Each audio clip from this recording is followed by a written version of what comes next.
It's in order. Thank you, and I yield back. Thank you, Ms. Bonamici. You're recognized. Thank you, Chair Fox, Ranking Member McGovern, and members of the Rules Committee. I'm here to speak in favor of my very important amendment, which is very similar to the amendment introduced by Democratic leader Hakeem Jeffries and Whip Catherine Clark to extend the ACA premium tax credits for 3 years. It's an amendment I enthusiastically and strongly support. Right now in Oregon and across the country, costs are up. They're up for housing. Costs are up for groceries, for childcare if you can find it, for utilities, and costs are up for healthcare. And unfortunately, without this amendment, healthcare costs are about to skyrocket for thousands of Oregonians and for millions of Americans. I think about Teresa, who lives in rural Clatsop County, Oregon. She's a small business owner of a wonderful produce and flower farm. I've been there. It's wonderful. Like many small business owners, Teresa purchases her coverage on the Oregon Healthcare Exchange. Because of Republicans' refusal to protect healthcare, her premium will soon be going from $230 a month to $1,077 a month. She doesn't have an extra almost $800 a month. This is unconscionable, it's unacceptable, and it's also unnecessary.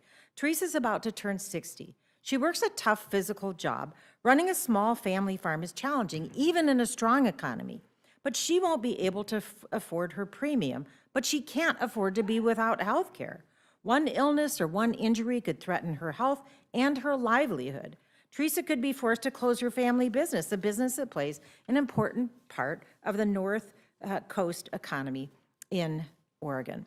And Teresa's not alone. Americans across the country are receiving similar letters about dramatic premium increases, forcing them to make impossible decisions. If they keep their coverage, how will they pay for food and housing and childcare? They can't. Continuing the tax credit is what the public overwhelmingly supports.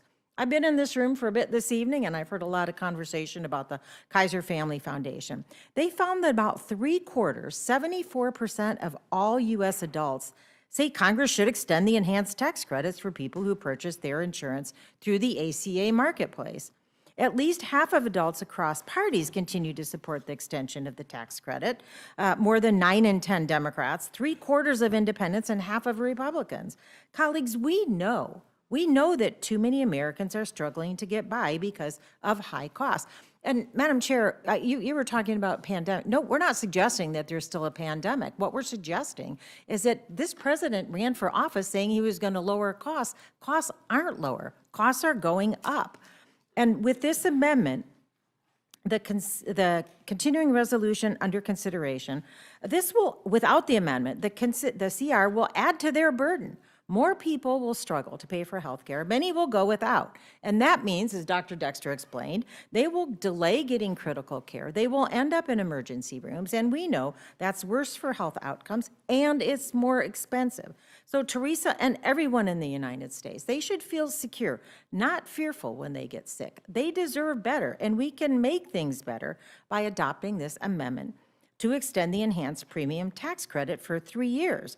Now, I want to note that it's been interesting to listen to the conversation in this room about insurance companies. It's about time somebody was talking about insurance companies profiting. I think it's good that we have that conversation. But in the meantime, until we have a plan to address it, we cannot let these costs go up, and people are getting these costs right now. This is November. It's almost the middle of November. These increases are going into effect very soon. We don't have a plan. You don't have a plan to address that before. So let's increase and continue these credits so that people do not have to pay more.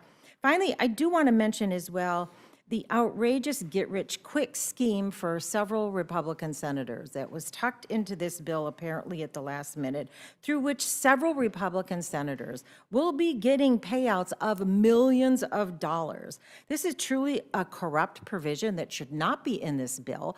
And when I think about the feeling that people have now about the government, this is going to do absolutely nothing to encourage people to trust in their lawmakers when a provision like this is put into a bill like this. So I encourage this committee, Madam Chair, to make this amendment in order to continue the provisions of the tax credits for the Affordable Care Act, but also let's work together and find a way to get this ridiculous payola get-rich scheme provision out of this bill.